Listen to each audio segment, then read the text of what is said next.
में नैनीधार के पास कलोग नाम का एक गांव है। इस गांव में रहने वाले दो भाइयों ने ऐसी शादी की है जिसकी चर्चा पूरे देश में होनी ही चाहिए। शादी का कार्ड, शादी की सोच, सब कुछ बहुत अनोखा हुआ है। इसकी खासियत का कीवर्ड है संविधान। जी हां, हैशटैग संविधान। शादी और संविधान आप भी सुन गए हो, चौंक गए होंगे। हम भी चौंक गए थे जब हमने एक साथ दो वर्ड सुने, शादी और संविधान।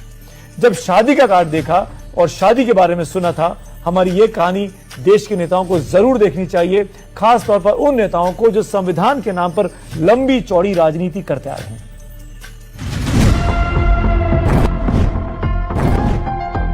ये शादी का कार्ड किसी राजनीतिक जलसे का पोस्टर नहीं है। इसमें महात्मा बुद्ध, कबीर और बाबा साहब भीमराव अंबेडकर की तस्वीरें लगी हैं। कबीर के दोहे लिखे हैं। शादी के कार्ड में ईश्वर की असीम अनुकंपा लिखा होता है, लेकिन इस कार्ड में उसकी जगह माता पिता संत विद्वान के आशीर्वाद से शादी होने की बात लिखी है। शादी समारोह है और शनिवार 25 अक्टूबर को शादी हुई है।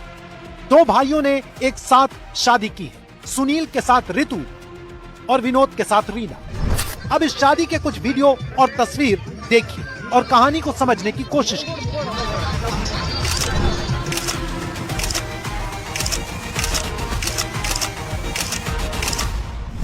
अब इस शादी का सबसे अनोखा हिस्सा देखिए।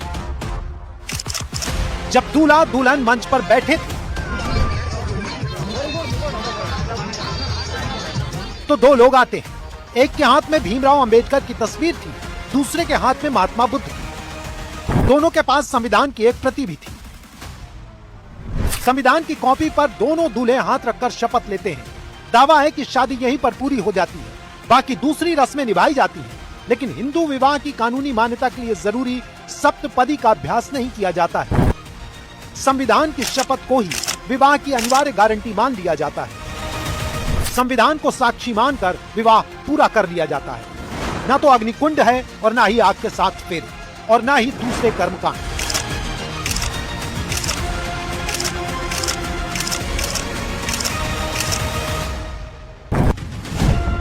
सुनील और विनोद दोनों हिमाचल प्रदेश सरकार में नौकरी करते हैं, मतलब सरकारी नौकर हैं।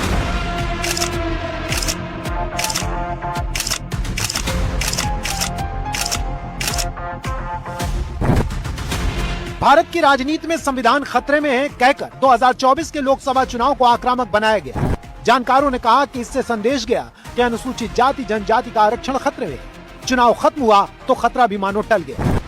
लेकिन आम हिंदुस्तानी की जिंदगी में संविधान कैसे स्थायी बनाया जाए? संविधान कभी खतरे में ना आए, इसकी कोशिश राजनीति में नहीं दिखती। संविधान को साक्षी मानकर की गई शादियां संविधान को सुरक्षित रखती हैं, उसका सम्मान बढ़ाती हैं और सच में साबित करती हैं कि ये देश संविधान से चलता है, किसी एक व्यक्ति, पार्टी या राजनीतिक विचारधारा की इच्छा से नहीं।